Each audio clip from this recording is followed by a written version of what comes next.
Olá, tudo bem? Eu sou Maria Clara Leite, este é o nosso programa, chegando aí na sua tela com muita informação, prestação de serviço, entretenimento. Hoje a gente fala mais sobre saúde, vamos focar na saúde hoje, hein, gente? Vamos descobrir quais são os alimentos que ajudam a gente a controlar a fome. Uma dica aí muito importante para muita gente, né? Eu mesma quero descobrir quais são todos eles, porque a gente sempre está naquela luta contra a balança, não é verdade?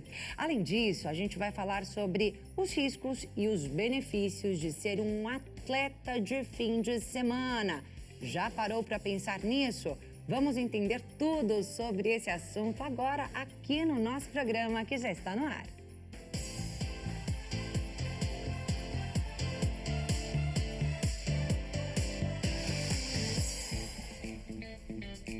Seja muito bem-vindo ao nosso programa. Uma ótima tarde para você que nos acompanha. Muito obrigada pela sua companhia, viu?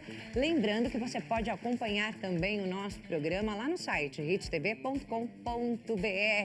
Siga a gente nas redes sociais, a Hit TV, o nosso programa, e também a mim lá no Instagram, Maria Clara Leite TV. Esse é o meu Insta, é o meu arroba. E você pode, é claro, participar aqui do nosso programa com as suas perguntas. Tem alguma dúvida aí de nutrição? Vamos falar de dieta? Vamos falar sobre alimentos que ajudam a gente aí a controlar a fome? Tem dúvida sobre isso? Manda sua pergunta pra gente aqui no nosso WhatsApp, DDD 11, número 3337-5886. 11 3337 5886 é o nosso WhatsApp para você mandar a sua pergunta, as suas sugestões de pauta. Participe, porque para a gente é um prazer ter a sua participação, a sua companhia aqui no nosso programa. A gente começa, como eu disse, falando dos alimentos que ajudam a controlar a fome. Tenho certeza que você em casa está querendo saber quais são eles, não é não? Quem vai contar pra gente é a Genevieve Cruvinel, que é nutricionista e mentora de vida saudável. Bem-vinda aqui ao nosso programa. É um prazer estar aqui novamente com vocês. Bora lá então falar de alimentos que controlam a fome, é verdade isso? Super verdade. Existe? Existe alimentos e estratégias, a gente vai falar tudo. Vamos falar tudo, mas antes a gente vai conhecer alguns mitos ou verdades sobre a alimentação. Né? A gente sabe que tem muitos mitos aí em torno da alimentação. Então, antes da gente listar esses alimentos, vamos de mitos ou verdades aqui no nosso programa. Roda a vinheta.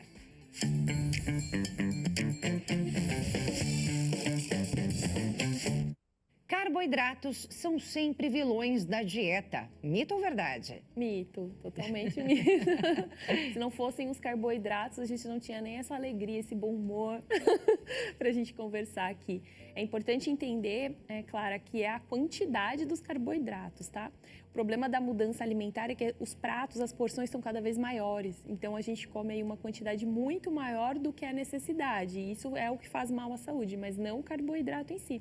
O carboidrato é uma molécula que fornece energia rápida para o nosso organismo. E a gente precisa dele. Totalmente, a gente precisa dele. Mas a quantidade que a gente anda consumindo está um pouco exacerbada. Entre esses alimentos que nós vamos listar daqui a pouco, que ajudam a controlar a fome, inclusive, tem carboidrato? Tem bastante coisa que leva a carboidrato, principalmente os alimentos que vêm da natureza, né? Então, eles têm uma fonte boa de carboidrato, mas a gente vai contar aí o truque dele, que vem junto com a fibra. Esse aqui tá o segredo. É isso aí. Vamos ao próximo mito ou verdade? Olha lá, proteínas fazem muito bem para a saúde, mesmo em excesso. Mito ou verdade? Mito, totalmente mito, tá? Então a gente tem aí a galera da academia que come bastante proteína, não porque eles comem em excesso, mas porque eles treinam. Então eles têm um gasto e uma necessidade maior do que uma pessoa que faz um exercício leve, que leva uma vida mais tranquila. E aí muitas vezes o pessoal segue a turma da academia na internet e acaba querendo copiar a alimentação, tá? Mas vai fazer mal e vai engordar da mesma forma, porque tudo aquilo que o nosso organismo não tem conta de lidar vai se transformando em gordura no nosso corpo. É assim que a gente armazena energia. Então, é uma mentira achar que você vai comer proteína em excesso e não vai engordar. Você vai engordar também. E aquelas tais dietas da proteína? A dieta da proteína, ela é baseada em proteína. Então, assim, a maior parte da alimentação vai ser proteína ou na cetogênica, quase toda a alimentação baseada em proteína, mas é a quantidade necessária individual. Então, é feito um cálculo. Se a pessoa, por exemplo, leva uma vida tranquila, é 1,2 gramas por quilo de peso saudável. Se a pessoa treina bastante, 1,4. Se é atleta, vai subir um pouquinho essa gramagem da proteína. Então, mesmo quem faz dieta cetogênica ou low carb, a quantidade tem que estar adequada à necessidade. E aí o grande erro está aí, por exemplo, um casal. Um rapaz que tem 90 quilos, 1,80 m, é uma quantidade de proteína. Se a moça tiver 1,60 m, for comer a mesma quantidade, ela vai engordar, não vai ter os mesmos resultados nem de saúde, nem estéticos, porque ela está consumindo a mais, né? Por isso, cada um tem aí a sua receita, né? A dieta da amiguinho. É isso aí. Mais um mito ou verdade na tela, por favor. Todas as gorduras são prejudiciais. Mito ou verdade? Mito, totalmente. Aí a gente tem 2 parâmetros. Primeiro que todas as gorduras, elas têm uma função no nosso organismo, tá? As gorduras saturadas, que viraram vilões aí das dietas, elas têm uma função no nosso organismo desde que elas sejam de origem vegetal, de origem natural, que venham da natureza. Agora, as gorduras que são hidrogenadas, as gorduras que vêm da indústria, elas têm o nosso organismo não tem como lidar, metabolizar toda essa gordura, não tem enzima suficiente, e aí aumenta o risco para doença cardiovascular, porque ela se adere, como ela é uma molécula pesada, conforme ela está passando pelo sangue, ela adere nas veias e artérias, tá? Então não tem segredo nenhum, você pensa que o sangue é leve, e aí aquela molécula de gordura mais pesada vai aderir na artéria, na veia, levando aos problemas cardiovasculares. E aí que está o risco dos ultraprocessados, né? A gordura que vem no sorvete, às vezes num requeijão, nesses produtos mais ultraprocessados, eles são quimicamente feitos, né? Eles não têm uma biodisponibilidade idêntica ao nosso organismo. Mas a gente também precisa de gordura boa? De gordura boa a gente precisa, tá? Os neurônios, por exemplo, eles são forrados pela baía de mielina, que é ômega. A gente precisa do ômega, a gente precisa das gorduras saudáveis. A gente vai falar um pouquinho dos alimentos, mas sem a gordura saudável, a gente vai ter diversas disfunções no nosso organismo, incluindo a baixa da absorção das vitaminas, né? Porque a vitamina A, D, K e E, elas são lipossolúveis, ou seja, elas precisam da gordura para que a gente faça essa absorção. Então, tudo tem uma função, a questão é sempre o exagero. Exatamente, sempre, né? Sempre. Sempre o problema é o Fala assim, exagero. gente, vamos pra comer tudo. de tudo, mas não precisa comer tudo de uma vez. Porque hoje a gente consegue comer sempre, tem geladeira, tem o iFood. Antigamente era uma questão de encontrar aquele alimento quando. Então, por exemplo, assim, os doces eram numa festa, não era todos os dias. Hoje em dia você pede pelo celular e traz o doce de festa que você quiser comer. Então, é importante a gente entender que a escolha, não faça disso uma prática diária, de comer toda hora um doce, toda hora uma gordura, toda hora um produto cheio de carboidrato, né? O equilíbrio. É isso aí. Mais um mito ou verdade? Agora, a questão é, alimentos orgânicos são sempre mais nutritivos e menos calóricos? Aí é os dois, verdade e mentira. Tá? Os alimentos orgânicos, eles são sempre mais nutritivos, tá? Tem uma gama de questões envolvidas. Primeiro, que é o solo, né? Em que foi feito esse plantio. Segundo, que não usar agrotóxicos ou produtos químicos melhora a biodisponibilidade dos nutrientes e dos minerais. Terceiro, que os alimentos orgânicos, uma das questões é plantar aquilo que está na época de plantio. Então, são alimentos que você vê que eles são até menorzinhos, mas são mais saborosos. Eles têm mais sabor. Mais nutrientes. E mais nutrientes. Mais nutrientes, mas eles não são menos calóricos, eles têm a mesma caloria do que um outro alimento que foi feito de uma outra forma, tá? É porque a caloria E tem... depende do tipo de preparo também, né? Com Do que certeza. coloca junto ali, né? Do que coloca junto, né? Porque muitas vezes a batata é maravilhosa, mas aí frita. Isso. Aí fica Aí frita. bem calórico Aí mesmo, fica, né? Porque ela tomou um banho de óleo. É isso aí. Sim. Último mito ou verdade na tela, por favor. O último é comer à noite. Engorda ou não engorda? Engorda, gente. Tem uma questão hormonal envolvida, tá? A gente tem aí um processo hormonal onde nós temos que nos regular para dormir mais cedo, acordar mais cedo. E hoje já quase ninguém consegue levar esse processo. E quando a gente come muito tarde, a gente acaba por perturbar ainda mais essa regulação hormonal.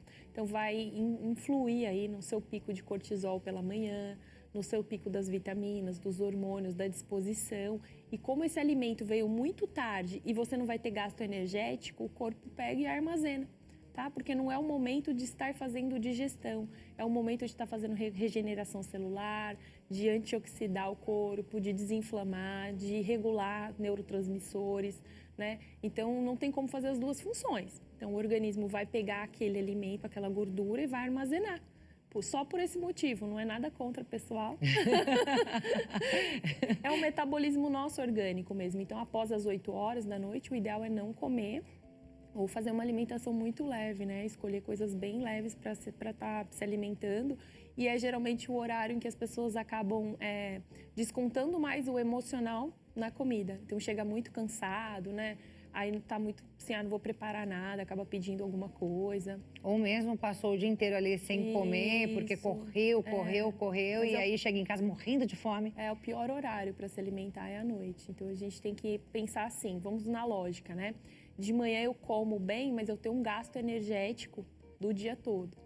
Aí, após o almoço, se você exagera, você já tem aquela queda, aquele sono, aquele mal-estar, porque você já não está mais num processo tão disponível para poder metabolizar tudo, você fica sonolento.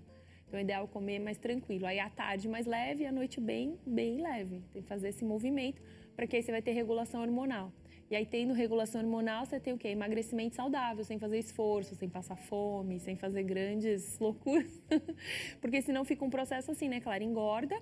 Aí faz alguma dieta muito restritiva por um certo período de tempo, aí emagrece, aí daqui a pouco faz tudo novamente igual.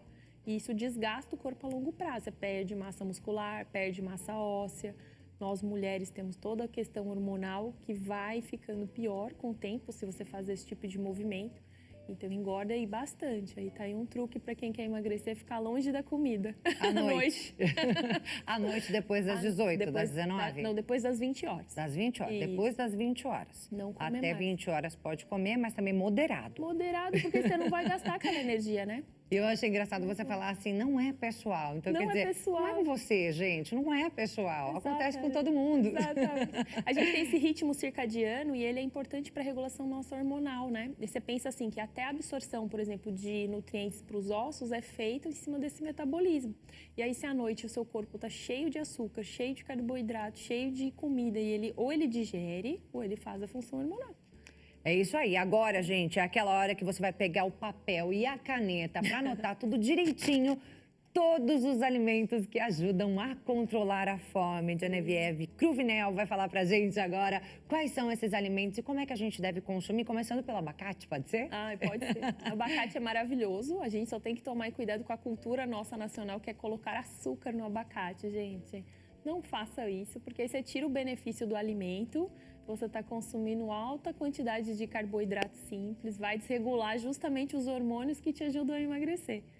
Então, quando a gente aprende a função de cada nutriente, por exemplo, as gorduras, elas ajudam a dar saciedade. Vai ajudar a equilibrar a flora intestinal, vai ajudar a melhorar o humor. Tem alguns hormônios, algumas coisas que a gente precisa das gorduras para metabolizar, como eu disse anteriormente. E a leptina, que é um hormônio que regula a fome no cérebro, quando você tem um consumo de gordura e proteína adequado, ela se regula naturalmente. Então, não precisa de medicação para emagrecer, você sente menos fome. Aí tem aveia, quinoa, Sim. tudo isso ajuda. As fibras ajudam muito porque elas criam aquele estufamento, né? É uma palavra bem simples, fica mais cheinho o estômago e aí, consequentemente, o intestino, o trato gastrointestinal, e aí a pessoa vai demorar para sentir fome novamente. E eu senti isso, menina, eu nunca tinha comido arroz de aveia. E eu comi aqui no programa mesmo, um dia desses. E, percebe? nossa, eu me senti muito cheia. Eu comi uma saladinha, um pouquinho daquele arroz de aveia, um filé de frango e eu fiquei cheia, até de noite. Ela leva bastante tempo para passar pelo trato gastrointestinal e as fibras dela fazem com que ela tenha pouca absorção da caloria. Então, aquela caloria que ela tem é pouquíssimo absorvido. O carboidrato, o açúcar é todo gasto na metabolização. Então, é excelente a aveia para a saúde. Regula toda a questão também do colesterol, tem várias questões. A aveia é um super alimento. E a chia também é excelente, Trocar arroz por arroz de aveia, então é bacana. É legal alternar. Tá? Nunca é legal a gente comer sempre a mesma coisa. Então, quando a gente come sempre a mesma coisa, você tem só um nutriente no seu organismo e você também tem uma sobrecarga para digerir aquilo. Você pensa assim, muitas pessoas hoje estão tendo questão com feijões, né? Os feijões são ótimos, são fontes de proteína, são fontes de fibras, têm baixas calorias, têm muitos minerais. Ajuda na saciedade, mas para digerir. Se você come 2 vezes ao dia, todos os dias, não digere. Tá? Então é interessante a gente alternar. Mudar um pouco essa cultura de comer sempre a mesma coisa igual.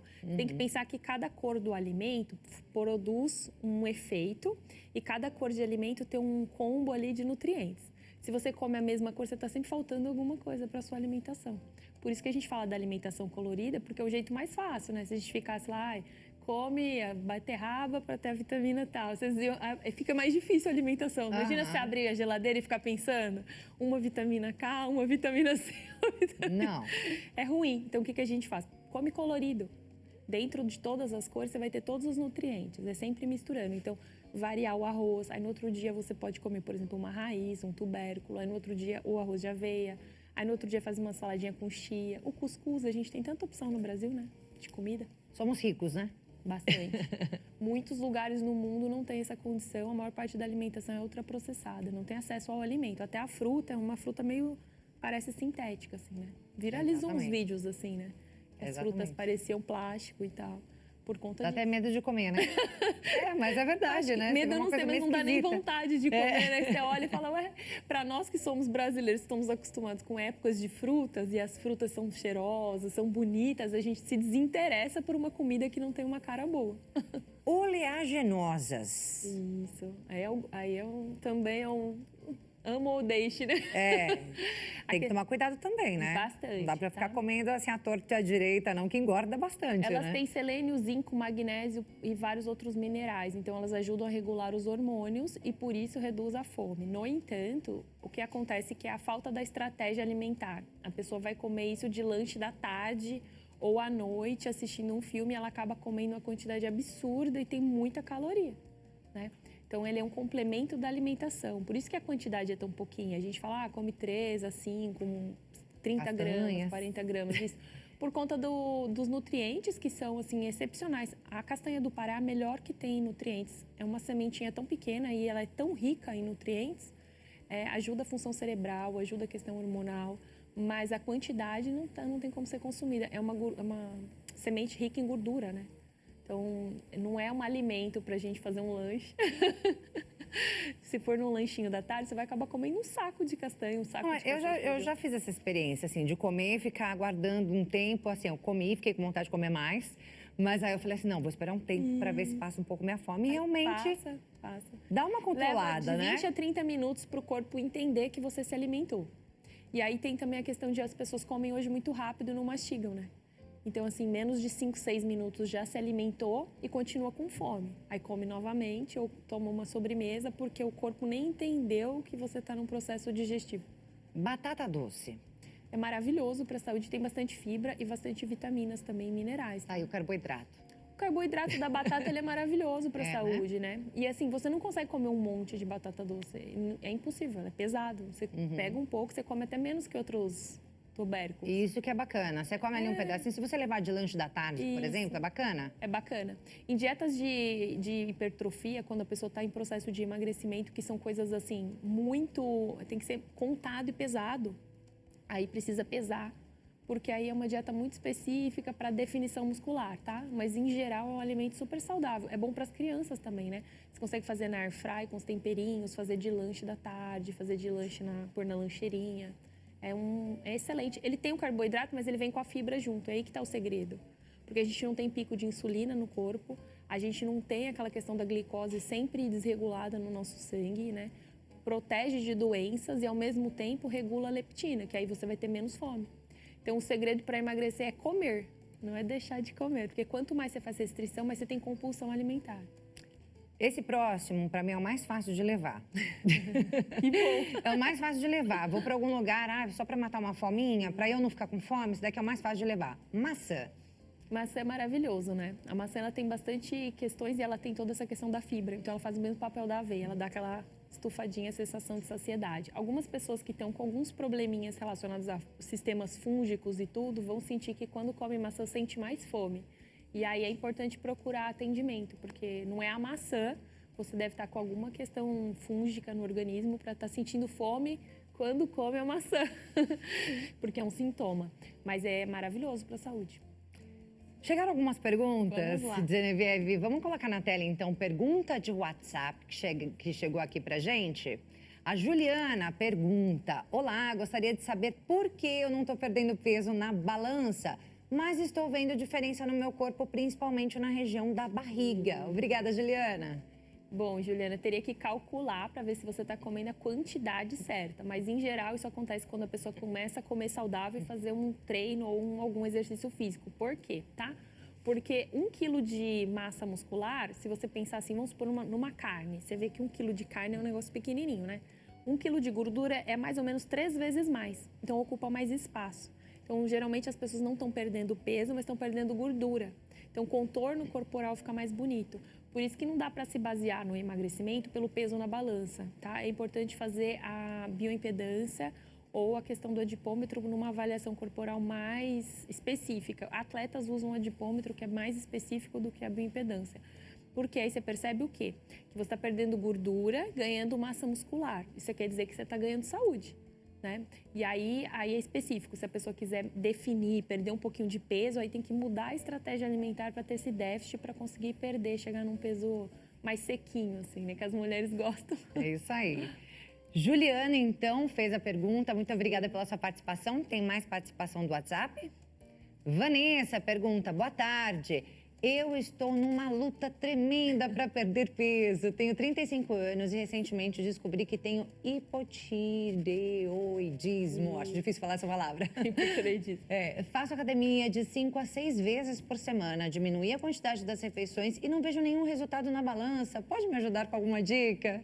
Posso. É importante, quem tem hipotireoidismo, regular o estresse, tá? Então, a primeira questão é água, estresse, qualidade do sono. Porque isso melhora a questão hormonal e o receptor nas células para os hormônios e para a questão da tireoide. Aí a segunda questão é a medicação, né? Quem tem questões que são congênitas, não tem o que ser feito, precisa tomar medicação para tireoide. E a partir dos 35, a gente já tem a queda hormonal. Então, a gente já tem toda uma redução do testosterona e todas essas questões. Então, se você está fazendo assim, o treino certinho e está fazendo alimentação e não está tendo resultado, é porque os hormônios, eles estão desregulados. E é até interessante não extrapolar no treino como uma forma de compensar ou porque você está ansioso e quer o resultado estético, porque aí você pode ter lesões, você pode levar o corpo a ter mais estresse oxidativo e piorar a questão do ganho de peso. Porque se o corpo tiver nessa função inflamado, ele vai engordar para se proteger. Então, acaba o efeito contrário. Você faz um esforço muito grande e o resultado é muito pequeno. É técnica, é bioquímica e estratégia, não é luta, não precisa desse esforço todo emagrecer. É isso aí, então é estratégia, buscar aí uma orientação realmente do especialista, né? Isso. Mais uma pergunta, dá pra gente responder? Olha lá, Dalvina manda, obrigada Dalvina pela participação. Ela diz: olá, gostaria de saber como minimizar a perda de massa muscular durante o emagrecimento. Teria indicação de alimentos que ajudam a manter a massa muscular? Bom, durante o emagrecimento, fica mais a critério da suplementação por um motivo, tá? Se a gente acrescentar mais alimentação, você vai ter mais caloria. E aí, se você tiver mais caloria, você perde o déficit calórico e aí perde a questão do emagrecimento. Então, é importante fazer a primeira coisa, o cálculo da água e da proteína. Calcular se você está consumindo aí pelo menos 1,2 gramas de proteína por quilo de peso saudável. E se você está bebendo a quantidade de água mínima, que é 35 ml por quilo de peso também. E aí, equilibrando esses dois fatores, aí você vai ver que vai diminuir essa questão da perda de massa muscular no emagrecimento. Você vai começar a emagrecer perdendo gordura, igual aquela primeira moça mandou a pergunta. Uhum. Você percebe que não está perdendo peso, mas está perdendo muitas medidas, porque está perdendo gordura e não massa muscular. Se está perdendo massa muscular, está faltando proteína na alimentação, está faltando estratégia. É ideal usar alguma suplementação proteica, nesse caso, porque aí você não tem o ganho de caloria. Usar nos intervalos, nunca trocar a alimentação pela suplementação, gente. Faz o lanche da tarde, um smoothie com proteína. O uso da creatina também é fundamental para que a gente possa fazer aí um ganho de massa equilibrado, tá? Não tem como a gente comer a quantidade de carne suficiente para ter creatina. A gente tem que tomar, fazer a suplementação. Então, tem que procurar um profissional para que seja feito o que? O cálculo é individualizado, né? Para não forçar o organismo também, senão sai tomando. Gente, maravilhosa. Genevieve Cruvinel, nutricionista clínica, mentora de vida saudável, trazendo todas essas informações pra gente. Tem muito conteúdo lá no Insta dela também, vou deixar aí pra você que tá em casa, @Genevieve Cruvinel. Olha lá direitinho como é que escreve, Genevieve, Genevieve Cruvinel. Pode mandar Obrigada, pergunta viu? lá também, pessoal que quiser. De vez em quando eles mandam umas perguntas. Pode mandar pergunta que eu vou respondendo conforme vai dando tempo. É um prazer. Bacana. Obrigada, viu, pela sua participação prazer aqui no nosso programa mais uma vez, trazendo informações tão ricas para todos nós. Sim, bom. Prazer estar aqui com vocês. Vou te deixar um espaço para dar uma última dica, tá, Genevieve? Aquela última dica de emagrecimento ou até mesmo a importância de buscar realmente um especialista antes de começar qualquer processo na vida.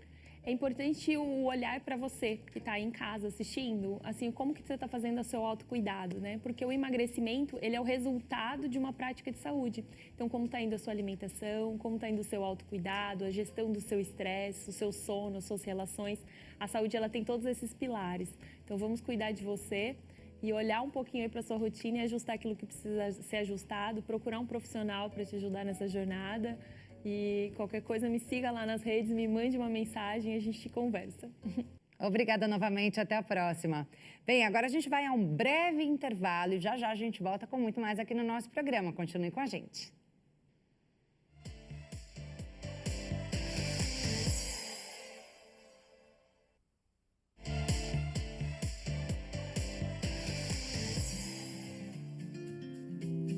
Já estamos de volta com o nosso programa. Mais uma vez, seja muito bem-vindo. Muito obrigada pela sua companhia.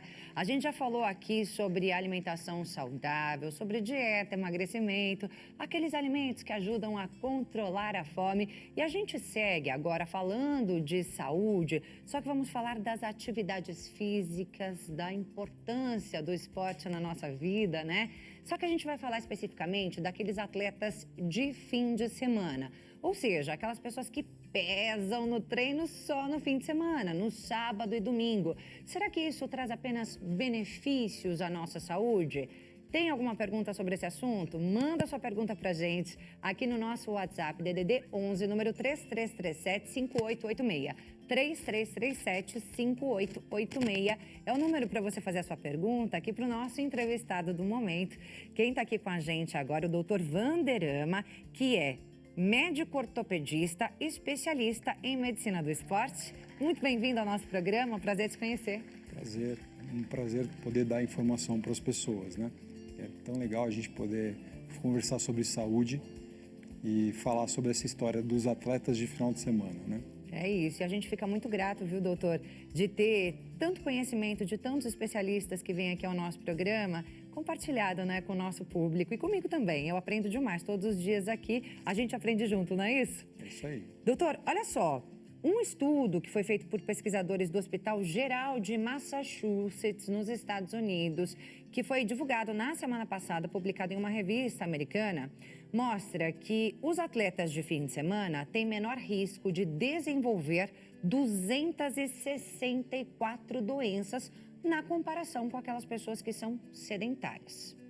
Portanto, entendo, por meio dessa pesquisa, que ser atleta de fim de semana tem lá seus benefícios, mas tem riscos e a gente tem que tomar cuidado, é isso? Exatamente. Por quê? A gente podia dividir em três possibilidades na população, né? 3 grupos. 3 grupos.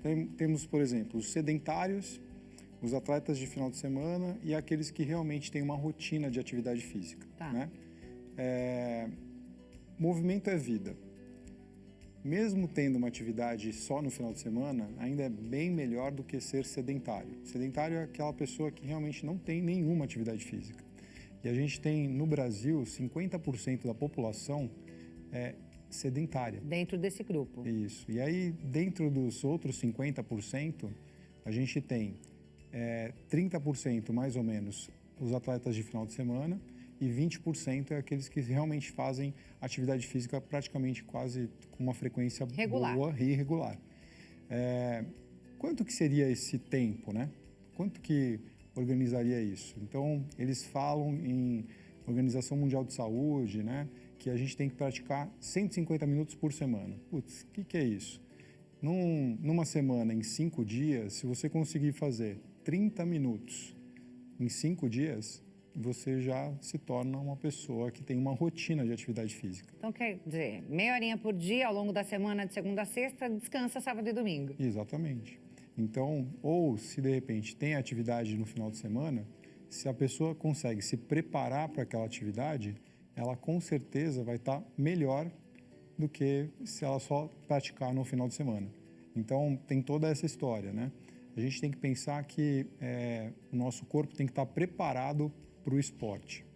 O esporte sempre é bem-vindo, a atividade física é sempre bem-vinda, mas a gente entende como os atletas de final de semana, principalmente aqueles que vão jogar aquele futebol, e depois tem um churrasco, alguma coisa desse tipo, daí joga 2 horas de futebol, mas durante a semana não tem essa atividade, né? Ou, de repente, vai correr no parque no final de semana e, de repente, acaba fazendo isso de maneira intensa para tentar...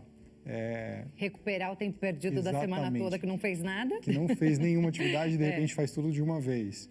Ou uma atividade de ciclismo, nas ciclofaixas, por exemplo, tem a bicicleta e aí fica quase a manhã inteira, o período todo. Então, é legal que a pessoa consiga fazer uma atividade física com regularidade. Melhor assim. Se não conseguir, o atleta de final de semana ainda é melhor do que o sedentário. É a história que a gente está falando do Movimento é Vida. Então, realmente, o esporte é muito bem-vindo na vida das pessoas como saúde. Mas, doutor, tem riscos, né? Você, como ortopedista, pode elencar aí pra gente uma série de riscos que essa pessoa que pratica esporte apenas de final de semana, pesando ali, né, nesse treino, ela tem vários riscos ortopédicos, é isso? Exatamente. A gente pode começar a falar um pouquinho sobre eles, começando das distensões musculares? Sim, os grupos musculares não estão preparados para essa atividade. Então, o que acontece? Não tendo um treinamento eficiente e só sendo no final de semana, esse grupo muscular ele acaba sendo utilizado, mas ele não é treinado para aquilo. Então, as distensões acontecem quando o grupo muscular ele ultrapassa lá o seu limite, né? E as fibras musculares elas vão além do que deveriam, entendeu? Então, isso acontece não só nas fibras musculares com as distensões, mas nos entorses, nas lesões ligamentares, nas inflamações de tendão, que são as tendinites. Então, as lesões musculares que são mais graves, que ultrapassam da distensão e têm lesões parciais ou lesões completas. Então, a gente tem lesões de impacto, mudança de direção, por exemplo, no futebol.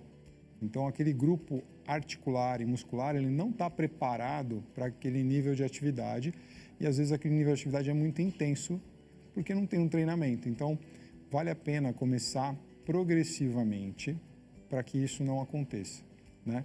Vale a pena organizar o tempo de uma maneira simples e não com uma atividade talvez muito intensa. E às vezes até não a atividade que você vai praticar no final de semana, mas fazer uma caminhadinha, fazer um exercício de fortalecimento, um exercício funcional, alguma coisa que acabe ajudando durante a semana e de repente não tenha problema no final de semana. Então, e muita gente também fala do tempo, né, Clara? Então, assim, não tenho esse tempo, só tenho sábado para fazer. E, de repente, no dia a dia, a gente tem que colocar isso como se fosse escovar o dente, sabe? Então, você escova o dente uma vez na semana? Vai dar certo? Não vai dar certo, né? Então, é a mesma coisa. Acho que tem que colocar isso na sua rotina, de pouquinho em pouquinho. Não precisa ser de uma maneira intensa, não precisa ser de uma maneira competitiva. Às vezes, coisas simples como, sei lá, pegar o transporte público e andar um pouquinho mais até chegar em casa. Descer uns pontos antes. Exatamente. Conseguir fazer uma atividade onde tem 2 lances de escada em vez de pegar o elevador. Então, tem gente que está no térreo, vai até o primeiro andar e, cara, só vou se tiver elevador. Então, um pouquinho de cada, o corpo acaba tendo uma mobilidade e acaba treinando isso, né? Isso a gente falando da parte ortopédica, né? Só isso já dá para considerar como sendo atividade física? Então, tudo que tiver um pouquinho de atividade em 30 minutos e de maneira progressiva a gente consiga encaixar isso no dia a dia, é considerado uma atividade física, tá? Então, às vezes uma caminhada em 30 minutos, ela é considerada uma atividade física. Então, vale a pena pequenos encaixes do dia a dia, da sua rotina, para ter esse nível de atividade. E quando a gente fala também da parte cardiorrespiratória, que é uma outra situação, que aí as pessoas talvez levem mais em consideração, é a história do... O coração também é um músculo, né? E ainda mais preocupante, né? E o diafragma também, que faz a respiração, também é um músculo. E todo o aparelho cardiorrespiratório, todo encanamento, né, toda a parte vascular, são grupos musculares que a gente também precisa de treinamento. E esse treinamento só vai acontecer utilizando ele de maneira progressiva. Então, o maior risco dessa situação para cardiorrespiratório, coração, né, que a gente fala, que é o maior problema aí, que a gente fica mais preocupado, vamos dizer assim, esse sistema não está acostumado com isso e, de repente, ele pode entrar num colapso, entendeu? Então, o músculo trabalha de uma forma excessiva, aí tem picos de hipertensão com picos de pressão baixa, né? Então, ele varia muito numa situação que ele não está preparado. Opa, eu não estou acostumado com isso. E aí ele acaba oscilando, pode ter arritmia, né? E dependendo da situação, quando não se sabe a seu histórico, as suas condições genéticas, tudo, inclusive até um infarto do miocárdio, uma coisa bem mais grave, por não estar acostumado com essa história, entendeu? Inclusive, doutor, antes de começar a prática de alguma atividade física, ou qualquer que seja, é importante buscar um cardiologista, procurar outros especialistas? É sempre muito importante, digo que fundamental e essencial, ter uma avaliação médica, né? E aí ela pode ser com um cardiologista, pode ser com um médico do esporte também, tá? Um clínico geral, mas que de maneira associativa à sua faixa etária, ela vai ganhando algumas possibilidades de exames que às vezes as pessoas não conseguem entender e nem sabem que tem algum problema, né? Só vão saber quando faz essa avaliação. E aí não dá para não saber e praticar a atividade. Então, às vezes, descobre uma hipertensão, descobre o diabetes, uma glicemia alterada. Então, são coisas que a gente consegue entender e se programar para não ter um problema maior. E vale muito a pena essa avaliação. Essa avaliação é uma avaliação clínica inicial, onde você consegue medir a pressão, fazer coisas simples, né? E existem os exames que, a partir de certas faixas etárias, eles são mais exames, né? Então, acima de 40 anos, você tem mais exames, acima de 60 anos, a gente tem mais exames, mas são coisas importantes para você desempenhar a sua atividade física com segurança e com saúde. É isso aí. Você que está em casa, não esqueça, você pode participar aqui do nosso programa mandando a sua pergunta para a gente. DDD 11, número 33375886. Esse é o número do nosso WhatsApp para que você possa participar aqui do nosso programa. Tem alguma dúvida sobre esporte, prática de esporte, né? Alguma questão ortopédica, né? A gente está aqui com o Dr. Vanderama, que está respondendo aqui as nossas perguntas, né? Sobre os atletas de fim de semana. Outra questão, doutor, que eu vejo, né, é que a gente não pode esquecer de fazer aquecimento, né? Sim. E desaquecimento. Exatamente. A gente tem o aquecimento, ele serve para preparar aquele corpo, de uma maneira geral, para a atividade. E muitas vezes também, para quem faz atividade física, é a história do tempo, né? Vai falar assim, putz, eu já vou fazendo isso no meio do caminho e vamos entrar e vou jogar já, sabe? E isso é importante, a história do aquecimento, para mobilidade articular, para ativar aquele músculo e trabalhar ele para a atividade principal. Quando você faz a mobilidade articular, você tem um líquido sinovial, tem um líquido que está nas articulações e ele está mais preparado ali para aquela lubrificação da articulação. Então, isso tudo ajuda a não ter lesão. E tem uma outra história além do aquecimento, que é a história do alongamento também, né? Então, que numa fase inicial, talvez não um alongamento muito forte, antes da atividade, e no pós, se conseguir fazer um certo alongamento, com 20 a 40 minutos pós, é uma coisa que ajuda, não imediatamente, porque às vezes a musculatura está tão estressada e você vai forçar aquilo, às vezes machuca. Então, mas vale a pena, porque o grupo muscular trabalha melhor, você consegue ajustar a atividade, mas daí entra a história do final de semana. Fez isso uma vez, e aí depois só vai fazer isso na outra final de semana, esse grupo ele não vai ter a memória, vamos dizer assim, de ajustar isso de uma maneira ok. É como se você começasse de novo a atividade, o seu desempenho não é tão ok, mas ainda é uma atividade. Até porque o tempo é muito longo, né? De um final de semana para o outro, são 5 dias aí sem fazer nada. Mas se a pessoa se exercita, um dia sim, um dia não, um dia sim, um dia não, por exemplo, Sim. já é ok? Para quem faz, por exemplo, segunda, quarta e sexta, alguma atividade, mas não faz na terça, na quinta, no sábado e domingo, já é melhor do que fazer só sábado e domingo? Pelo intervalo? Eu acredito que sim, por causa da história da regularidade. Seu corpo fica mais preparado do que só ter uma atividade de intensidade, né? Então, tem uma outra história que é sobrecarga, né? Sobrecarga é quando você coloca muita intensidade no exercício, mas não consegue fazer uma recuperação daquela atividade, entendeu? Então, a pessoa faz atividade muito intensa num dia da semana, mas daí ela no outro dia está com dor, ela não consegue fazer. Então, muitas das vezes o que acontece desses atletas também é ele não conseguir se recuperar daquela atividade que ele fez. Então, demora uns 2, 3 dias, até mais, e aí ele só vai se recuperar na próxima atividade no final de semana. Para se quebrar todinho de novo. Exatamente. Doutor, chegaram algumas perguntas no nosso WhatsApp. Sim. Eu já vou colocar a primeira na tela, por favor. O Rodrigo pergunta: sou atleta de fim de semana, estou com problema na virilha e lombar. Fui ao médico e ele me receitou vários remédios, né? Beta-30, cetoprofeno, Miozan. Devo ficar de repouso até o término desses medicamentos ou posso continuar pelo menos com pilates para fortalecimento da musculatura? Obrigada, Rodrigo. É um caso muito específico, a gente precisa entender um pouco da história, né? Mas assim, ele me falou de uma dor na virilha e uma dor lombar. Precisava entender, por exemplo, se ele tem alguma coisa mais grave, se tem algum exame de imagem que a gente consiga ajustar. As medicações que foram aplicadas, o beta-30 é um corticoide injetável, o cetoprofeno é um analgésico com anti-inflamatório simples e o Miozan é um relaxante muscular. São todos para tratar aquela situação inicial.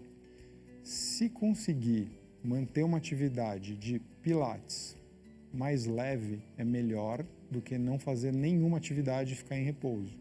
Mas tudo depende muito de um diagnóstico inicial. Tem coisas que não dá para fazer nem o pilates. Tem que passar por esse processo de repouso, recuperação, medicação, para depois retomar.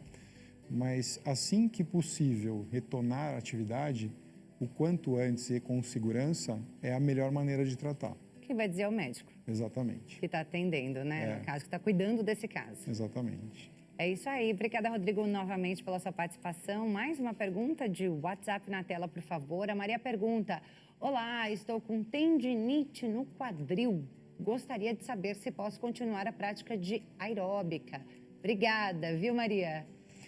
Então, uma Nem outra sabia coisa... que existia isso. Tendinite no quadril. Tendinite dos glúteos, médio, mínimo, É mesmo, piriforme. Tem vários grupos musculares que são bem, como eu falo, escondidinhos, vamos dizer assim, né? Lá na região do quadril e acabam acontecendo essas inflamações. Então, o que eu sempre falo também é que a gente deve escutar o nosso corpo. Não deve ser feita uma atividade física com dor específica daquele lugar. Então, uma coisa é você fazer uma atividade física e ter dor bilateral, por exemplo. Estou com dor nas duas coxas, aquela dor muscular de ter feito uma atividade. E uma coisa é você ter uma dor bem específica em um ponto. Então, estou com dor no quadril, na região posterior, bem, aquilo pode ser uma lesão iniciando, entendeu? Então, eu acho que se for fazer atividade física, deve começar de maneira bem leve.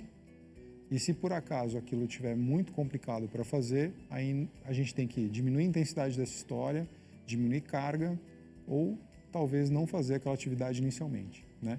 Mas a gente deve tentar fazer com cuidado, com mais tranquilidade, não com tanta intensidade. aí a gente consegue administrar essa história. Mas não deve passar esse limite. A história de escutar o corpo é muito importante. Dor não é normal. Dor não é normal. Se você conseguir entender isso, que é uma mensagem que o nosso corpo dá, de alguma forma, que alguma coisa não está muito bem. Mas, doutor, quando a gente vai à academia, quando a gente pratica alguma atividade física, a gente quer sentir dor. Que significa que só trabalhou aquele músculo ali se tiver dor no dia seguinte, senão não. Sim. Isso é normal ou não? Não, sim. É aquilo que a gente estava falando, né? De maneira simétrica, que fez atividade e tal. Mas quando é assim, dói na ponta do joelho, na parte interna. Putz, alguma coisa não tá legal. Tem uma coisa muito estranha ali. É se conhecer um pouquinho, né? Ter Não, e joelho não é normal doer, né? Entendeu? Então, alguma coisa não tá legal. Então, precisa entender que aquilo pode ser uma lesão iniciando ou até mesmo uma coisa que, de repente, se você continuar com a atividade, passa de uma situação que, às vezes, é fácil de tratar, tranquilo de tratar, para uma situação até cirúrgica. Aí. Né? Temos, acho que poucos minutos, mas dá para responder mais uma pergunta de WhatsApp? Em caso de tendinite patelar, praticar esportes ajuda? O Bruno que pergunta. Obrigada, Bruno. Tendinite patelar, ela fica no joelho, né? Esse tendão aqui embaixo da patela, que é a rótula antiga, né? Esse ossinho redondinho que a gente tem na frente aqui. É uma inflamação que ela dura um tempo, não é uma coisa rápida de resolução, mas entra na mesma situação da pergunta de retornar à atividade física. Não deve ser feito com dor. Está me incomodando, mas eu vou continuar forçando para que isso melhore e isso não é legal.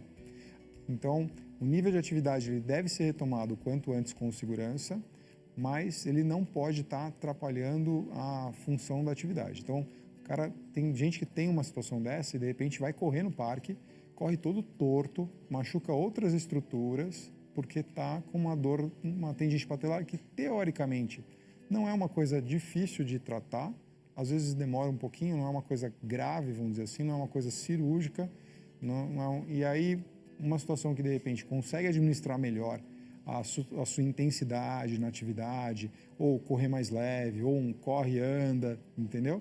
Você consegue ajustando para que aquilo vá melhorando o processo de inflamação do tendão e voltar à atividade com segurança.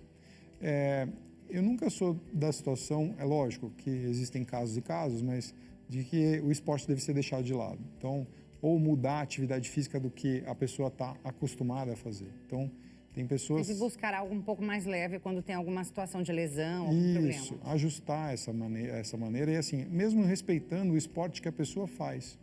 Né? Então, retirar totalmente do esporte, são poucos os casos que a gente tem, sabe? E a visão que as pessoas têm é que assim, eu não vou no médico, ou não vou passar no ortopedista, ou não vou passar no médico do esporte, porque a hora que ele me vê, ele vai me tirar do esporte. E não é isso que eu quero. E não é isso, a gente tem que só entender qual a melhor maneira de resolução para retornar o mais rápido possível e com segurança. Essa é a ideia, entendeu? Em alguns casos tem que fazer fisioterapia. Fisioterapia. Antes de voltar realmente, né? Sim, existe muita parte da reabilitação, né? A fisio é uma coisa muito interessante. O Pilates, que foi citado, é uma situação muito legal. A história dos exercícios funcionais, que às vezes são simples, que em casa às vezes as pessoas conseguem até fazer uma coisa tão simples, né? E ter alguém para orientar esse tipo de atividade também é muito legal se conseguir. É importante ter alguém para não fazer o exercício errado, né? Mas que se baseia numa situação que é o fortalecimento do grupo muscular, a amplitude da articulação, e ajustar isso de uma maneira ok para retornar à atividade principal. Outra coisa que é importante é que, às vezes, as pessoas negligenciam, por gostar de correr, não fazem o fortalecimento, ou por gostar do fortalecimento, não fazem atividade aeróbica e de cardio, né? Então, a mescla dessas atividades, é lógico, mantendo o nível de atividade principal. Então, o cara é corredor, ele precisa de fortalecimento também para não ter lesão. E da mesma forma, se o objetivo é fazer só musculação, crossfit ou coisas desse tipo, ele também precisa um pouco da atividade aeróbica para modular o outro músculo que é o coração, para fazer aquela atividade com mais eficiência, sabe? Então, eu gosto só de correr, então eu vou correr todos os dias. Você vai massacrar aquela história da mesma articulação, mesmo grupo muscular. Então, fazer coisas diferentes, principalmente se a gente for ver nível de atividade aeróbica, que é a atividade cardiorrespiratória, e anaeróbica, que é a história do fortalecimento, da musculação, do crossfit. Se você conseguir ajustar isso no mesmo indivíduo, aí fica de maneira bem perfeita. Aí. Todas as dicas dadas, então, pelo Dr. Vanderama, que é médico ortopedista, especialista em medicina do esporte. Informações muito importantes trazidas para a gente hoje. Vou deixar o Instagram deles para vocês, @drvandercumw, drvanderama, assim tá lá no Instagram. Tem um site também, mesma coisa, drvanderama.com.br, certo? É isso aí. Muito obrigada, doutor, pela sua presença aqui no nosso programa. Informações super importantes que trouxe aqui pra gente também. Muito obrigado pela oportunidade, Maria Clara. Até uma próxima. É isso aí. É isso aí, gente. Aprendemos demais, hein? Falamos muito sobre saúde agora. É só colocar tudo isso em prática na nossa vida para que a gente viva melhor, tenha mais qualidade de vida, não é mesmo? Obrigada pela sua companhia, viu? Beijo grande para você e para sua família. Que Deus abençoe o resto da sua tarde. E até a próxima. Tchau, tchau.